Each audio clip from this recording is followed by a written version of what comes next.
네, 홈트리오 TV의 이동혁, 정다운입니다.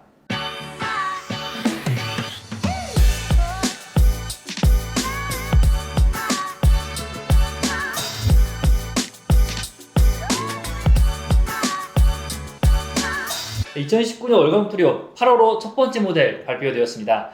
36평으로 저희가 기획을 진행했고요. 미국의 클래식을 담다라는 테마로 저희가 이번 홀을 구성을 했습니다.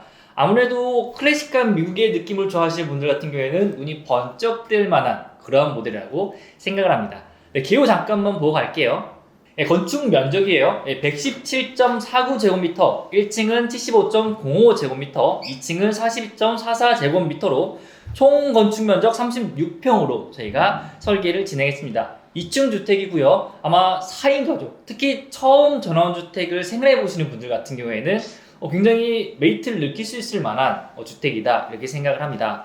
총 건축비는요, 저희가 부가세 포함 1억 8,900만원, 2억이 안 되는 돈으로 저희가 가성비 높게 진행을 했고, 설계비는 540만원, 인허가비는 360만원으로 최종 진행을 했습니다. 자, 외관부터 한번 보고 갈게요. 간략하게 설명 좀 부탁드리겠습니다.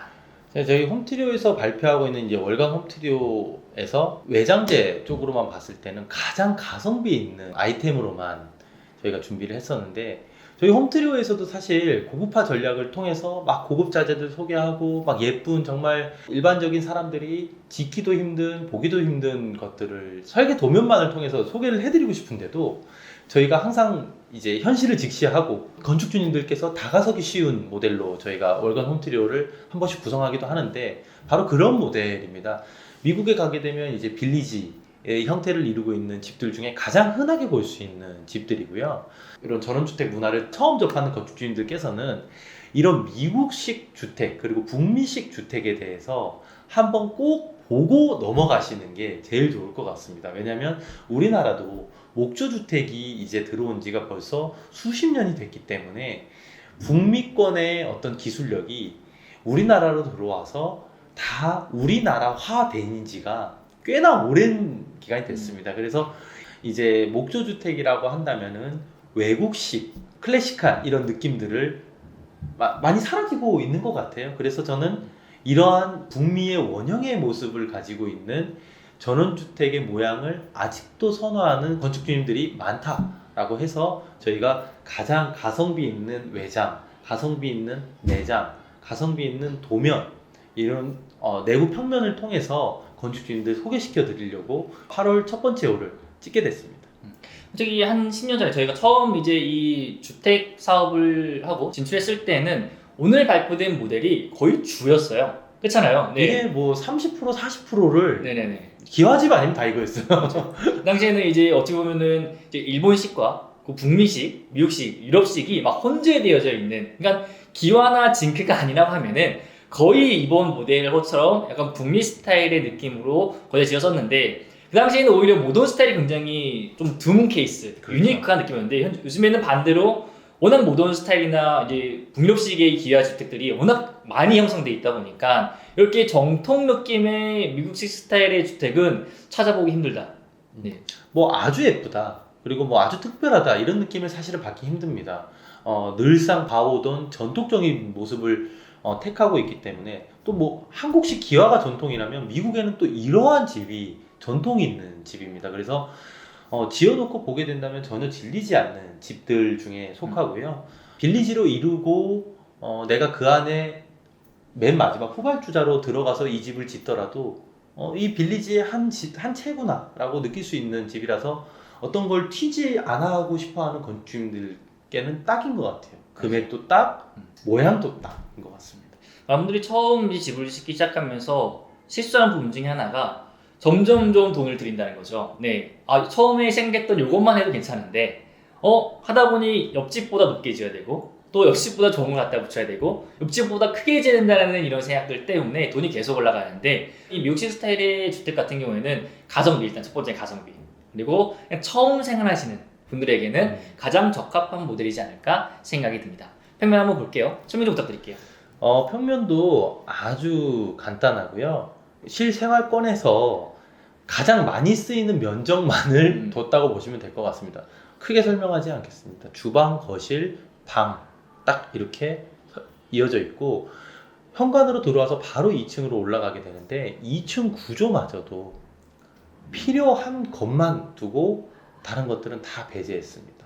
그래서 아주 이제 실용적인 생활을 주로 하시는 분께 추천을 드리고 싶습니다. 30평형대 주택을 2층으로 구성한다 하면요, 어떤 분이 저한테 그러더라고요. 와, 뭐 의리의리할 거다. 네, 그래서 정말 죄송한데 의리의리하지 않아요. 오히려 좁을 거예요. 제가 이런 말을 많이 해요. 아파트야 계단실 복도 같은 거 다 빠져나가고 서비스 면적 3명 발코니 확장해버리니까 30평 형대도 넓어 보이는데, 전원주택 같은 경우는 확장이라는 개념이 전혀 없잖아요. 왜냐면 모든 공간이 실공간이다 보니까 또 이걸 2층으로 분리해놨어요. 그러면은 시각적으로 봤을 때는 일단 넓지 않다. 하지만은 내가 필요한 공간만을 가져가면서 딱 처음 생활하시는 분들, 처음 전원 생활하시는 분들한테는 많이 부담되지 않으면서 꼭 필요한 공간만 가져갔다, 이렇게 보시는 것이 맞을 것 같습니다. 자, 이런 평면을 가지고 있으신 분들한테는 제가 말씀드리고 싶은 게 40평형대의 축소 도면을 가지고 있다라고 보시면 좋을 것 같습니다. 40평형대가 가지고 있는 모든 옵션들은 다 들고 있지만 40평형대보다는 조금 더 작게 갖고 있기 때문에 가장 실용적인 공간만 남겨뒀다고 할까요? 그래서 이런 주택에서 사시는 분들은 굉장히 생활이 컴팩트하고 아파트 생활이 굉장히 유용했으며 대단지에 사시는 건축주님들께 좀 유용한 도면인 것 같습니다.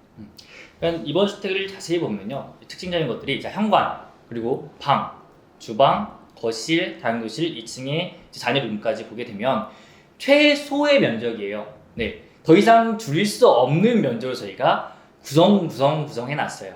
그러니까 이보다 작아지면은 안 된다는 뜻이에요. 네, 아마 2층 구성했을 때는, 저희 생각했을 때는 방 3개 4인 가족이 산다 그러면은 아마 36평 정도가 거의 최소 면적의 2층 주택이다라고 생각해 주시면 될 것 같아요.